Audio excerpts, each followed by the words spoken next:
Welcome to Mitten Music.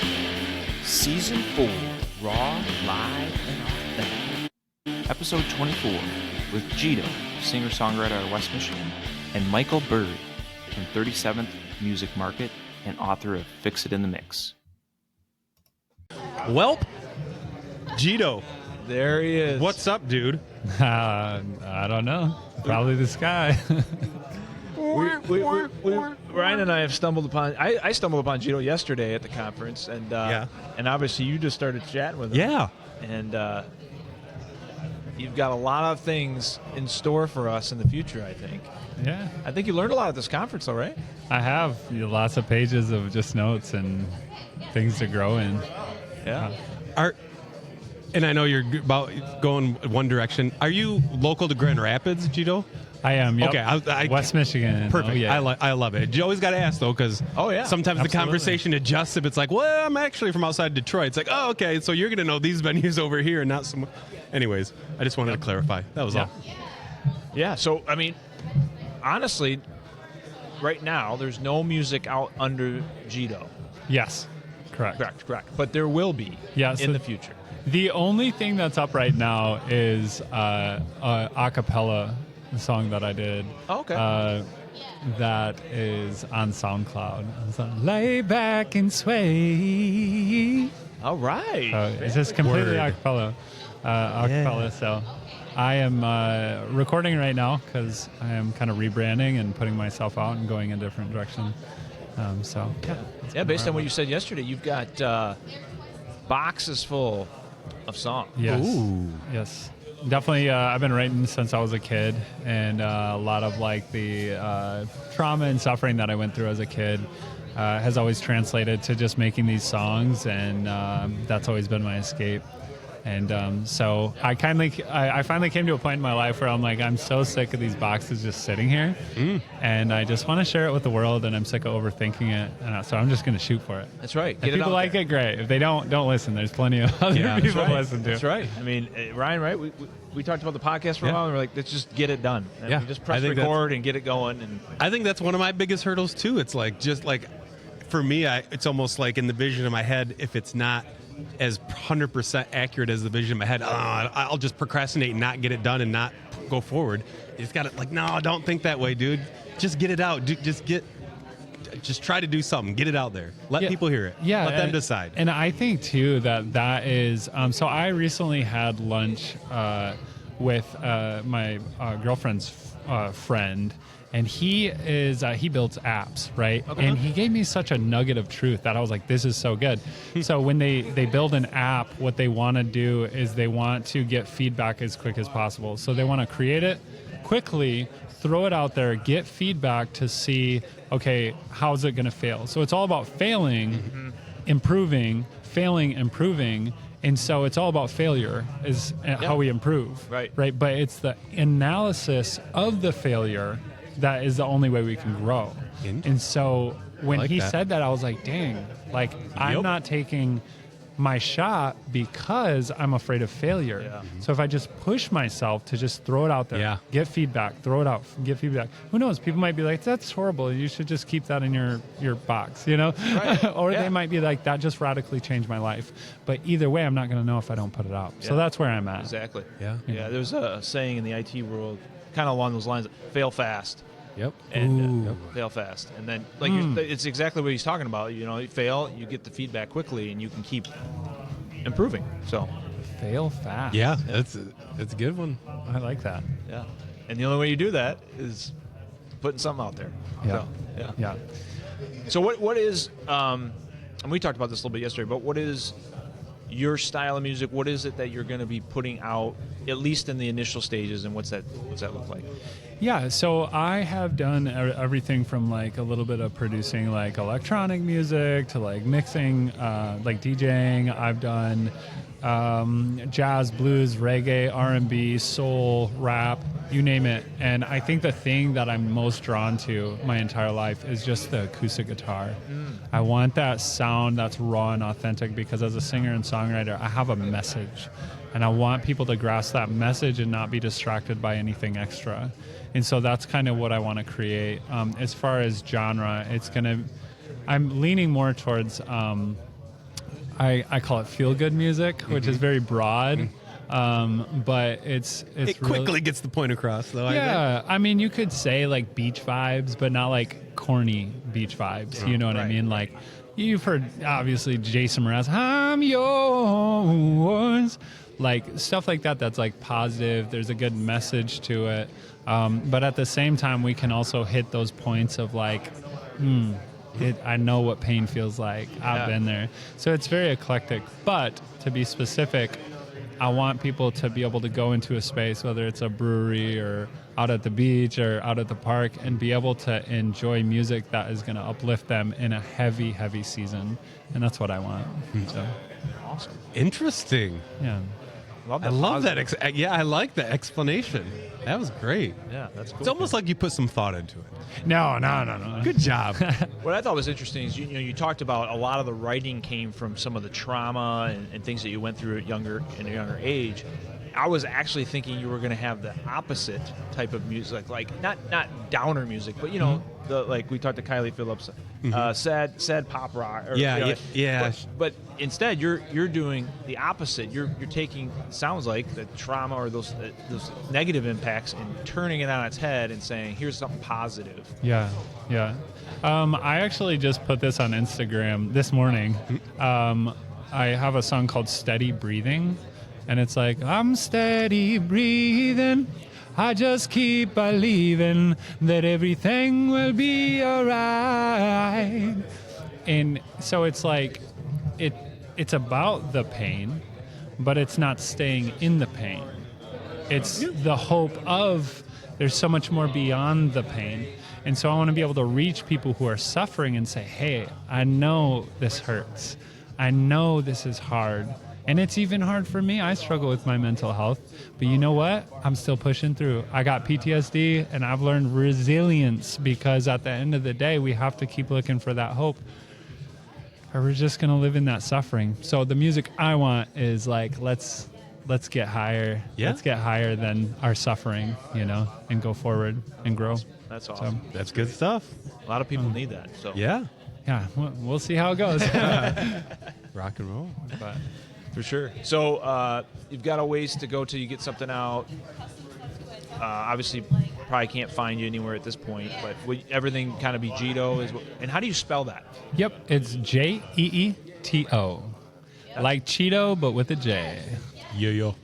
Nice and easy. Nice and easy. Interesting. Yeah. I was not actually didn't think that was the way it was going to be. But I'm glad you spelled it out. Yeah. And he was explaining earlier how it came up, and is playing outside. Well, I'll let you. Actually, would you mind repeating what the Yes. story of like?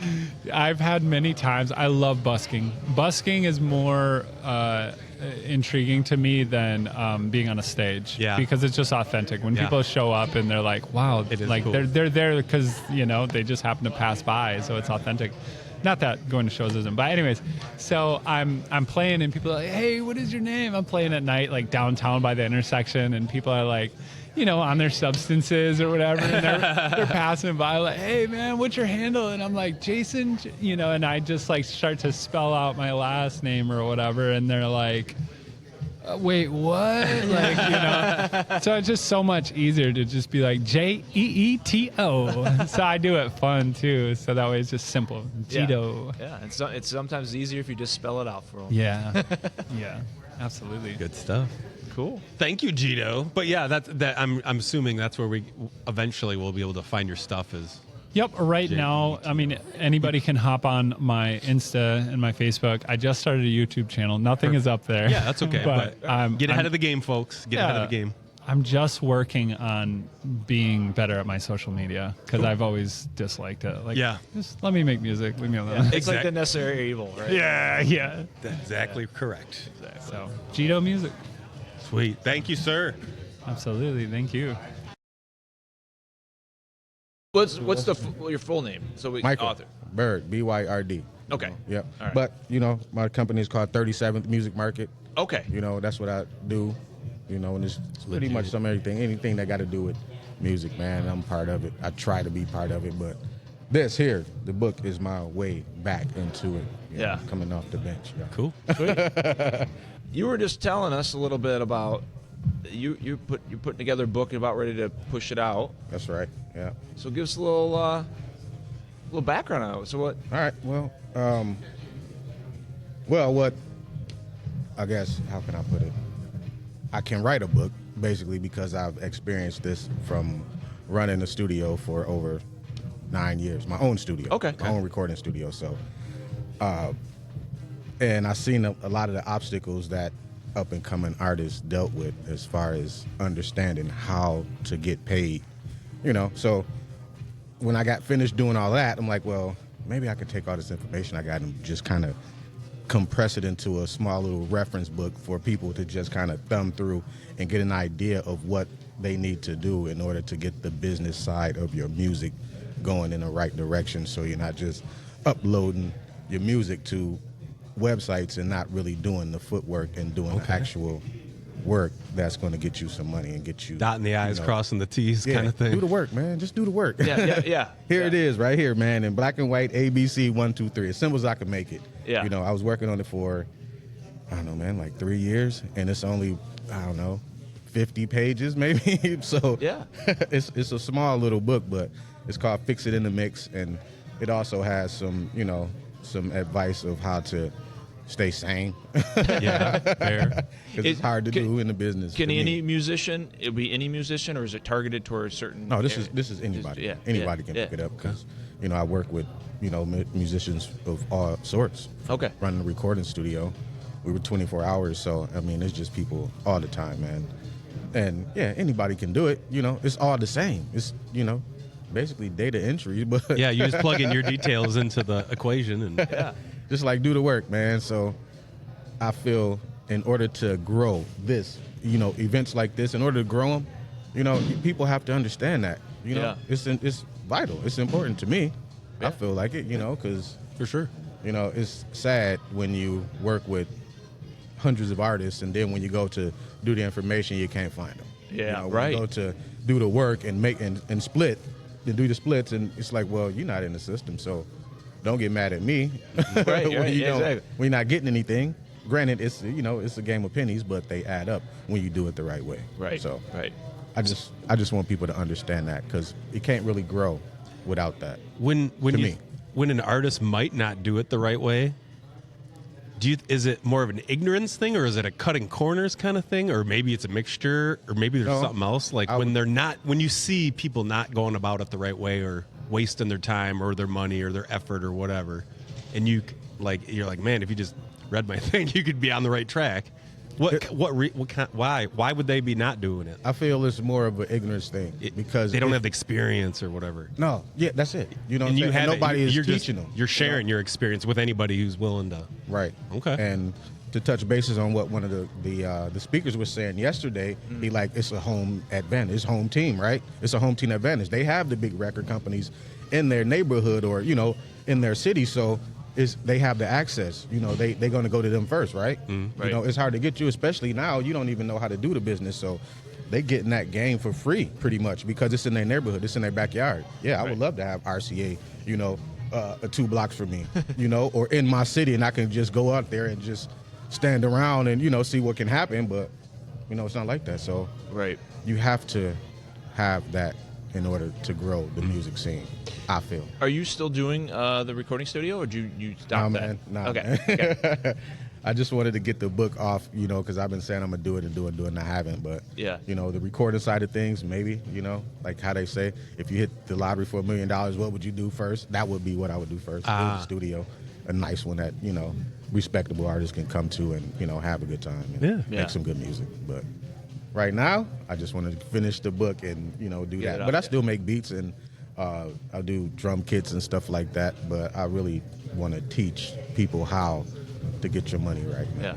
Cool. So when's the book planned to come out? It's not released yet, right? No, it's not released yet. I'm promoting on the website. I'm just here trying to get some attention towards it, But it's kind of like a book with everything in it. So I'm thinking the summer. Okay. This summer, so you'll be seeing stuff, I'm in the mix, right? It was called In the Mix? Fix It in the Mix. Fix It in the Mix. Fix It in the Mix, so yeah, there's a lot to it.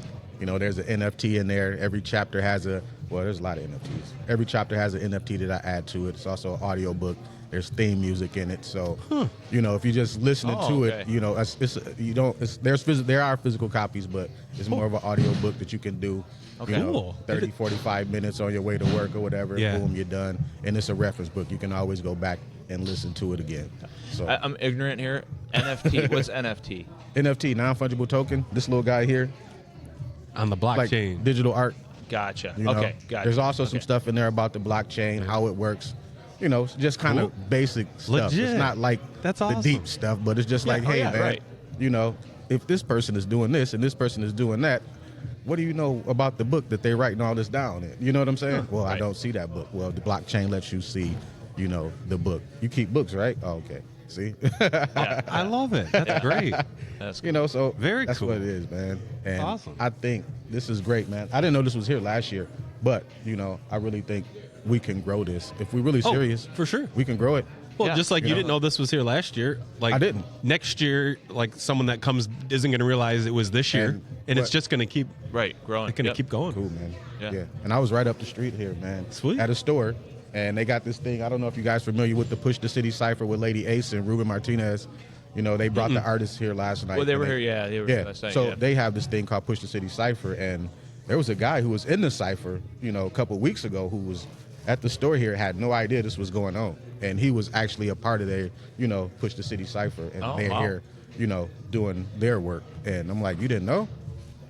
right. But you were on one of their panels, one of their, you know, competitions. We can all do better think somehow. we can- Yeah, we can all do better, right? Yeah. Oh, yeah. Getting the word out, Man, you know, growing it up. Yeah. because it was a nice turnout, and I learned a lot of stuff, took a lot of notes, and you know, got a lot of flair, a lot of stuff. I Yeah. got Heck yeah. some work to do. I can call people, I can send some emails now, and you know, just get out and see what's happening. You know, like you guys here. You know, Yeah. For sure. You know, Absolutely. I got some artists who may want to get on a We would- podcast, got a story to tell. We love Right. it. You know, we would so- love it. Yeah. Exactly. You know, Yeah. We're always looking to talk to somebody different, and yeah, looking forward to the book coming out. That's cool. yeah, man. Yeah. It's called Fix It in the Mix. Fix it in the Yeah, mix. some of everything in there. Some of everything. Anything that got to do with music and taking that roller coaster ride is in there. Legit. So, yeah, man. I appreciate y'all too. Yeah. Thanks Yeah. for sharing your stuff. If you like this episode, check out all of our episodes on your favorite streaming platform. Or even our website, themittenmusic.com. Or if you want short clips of our episodes, check out our socials.